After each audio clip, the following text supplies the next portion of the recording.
गया है, सेना की ओर से कहा गया है, सरकार की ओर से कहा गया है कि ऑपरेशन सिंदूर जारी है, आगे भी इस तरीके की स्ट्राइक्स होते रहेंगे, लेकिन उससे पहले ही हमने जश्न मनाना शुरू कर दिया है। ये किस बात का जश्न है?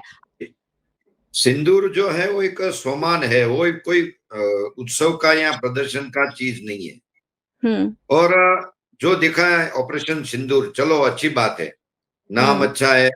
और जहां जब जरूरत पड़ी तो उस ऑपरेशन का नाम सिंदूर रखा गया। वो अपने धर्मों में भी उसका एक अलग ही महत्व है। जी। मगर हम जो देख रहे हैं अभी, जो सेलिब्रेशन हो रहा है, चलो तिरंगा यात्रा का सेलिब्रेशन हो रहा है, वो अच्छी बात है। देश की राष्ट्र भावना या राष्ट्रीय एकता के लिए जरूरी है, अच्छी बात है। और वो एडमिनिस्ट्रेशन के द्वारा ये रखा गया है, जो है तिरंगा यात्रा। मगर वो अपने नागरिक ये समझ नहीं पा रहे। आखिर ये सेलिब्रेशन करने का समय आया है, सेलिब्रेशन करने की चीज है, अभी ये उत्सव मनाने की है कि नहीं है? क्योंकि जो युद्ध की बात है, तो ये युद्ध था या एयर स्ट्राइक थी? सिर्फ अगर एयर स्ट्राइक ही है तो इसका कोई सेलिब्रेशन का तो बात नहीं होता है।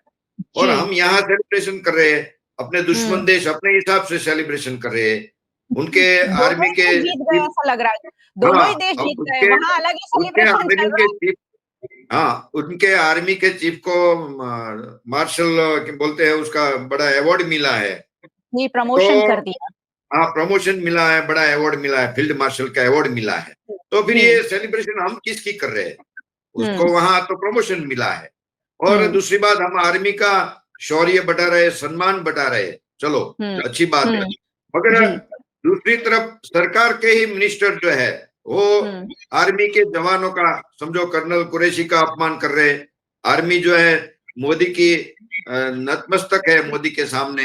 ऐसा आर्मी के सामने अपमान जैसे बारी बारी जो शब्द बोल रहे हैं। और नामदार कोर्ट भी उसमें डिसीजन देता है, इसके ऊपर एफआईआर की जाए, एक्शन लिया जाए, तो उसके ऊपर तो कुछ नहीं हो रहा है। तो ये कहाँ का सेलिब्रेशन? ये उत्सव का नशा हम पिला रहे देश को, लोगों को उत्सव का नशा पिला रहे। ये नारी, समझो आपने अभी बोला कि नारी, कितनी महिलाएं जो सिंदूर वहां लगा रही थी, ये तो अपने उसके घर का मामला है। उसको ये बीच रोड में ये सब प्रोसीजर, ये धार्मिक है, ये सब करने की जरूरत ही नहीं है। इसलिए ये नशा ऐसा उत्सव का देना ठीक नहीं है।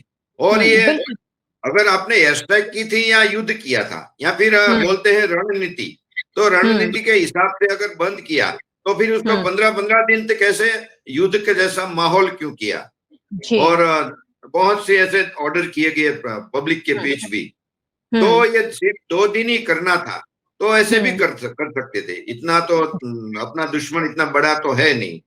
तो ये समझ में नहीं आ रहा है कि ये आखिर क्या सरकार इसको भी उत्सव में ले रही है, क्यों ले रही है? बाकी तो इसकी इतिहास देखे तो बहुत ही अलग है।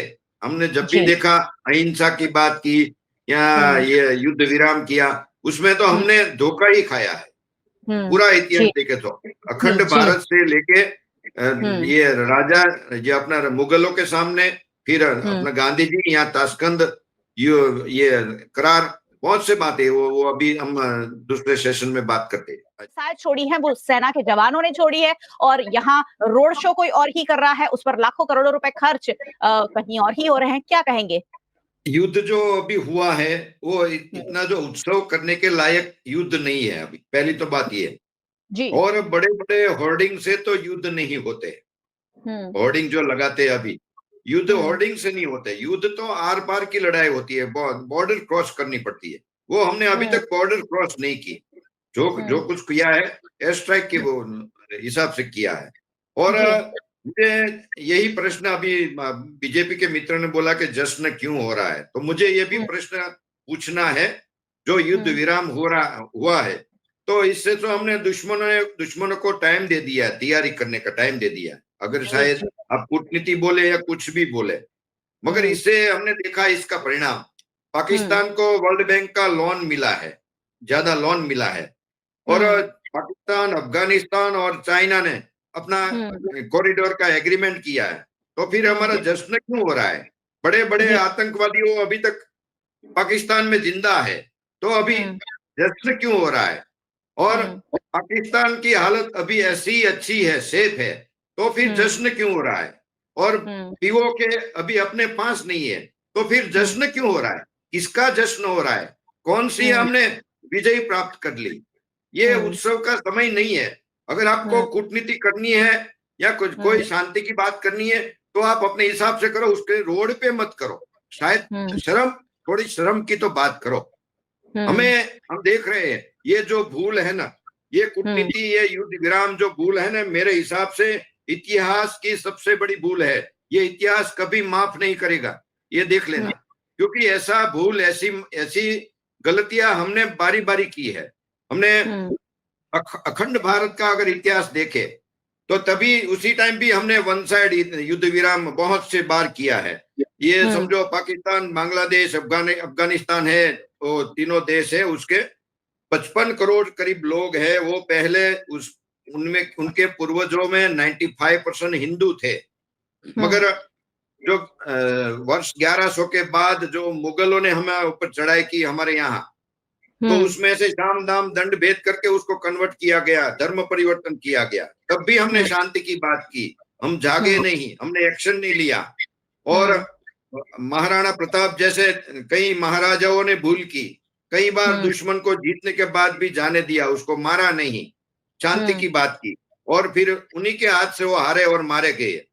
और हमें समझो, आज मुझे भी ऐसा विचार आ रहा है, शायद हमारे पास दूसरा गॉडसे भी होता जो मोहम्मद अली जिन्ना को गोली मारता, वो नहीं था तो देश के टुकड़े नहीं होते।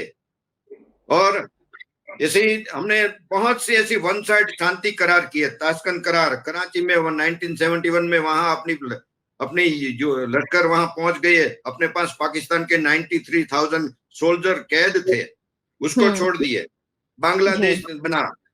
अभी कश्मीरी पंडितों की हालत देखिए। और फिर भी हम शांति की बात करें, युद्ध विराम की बात करें, हमें मिला क्या?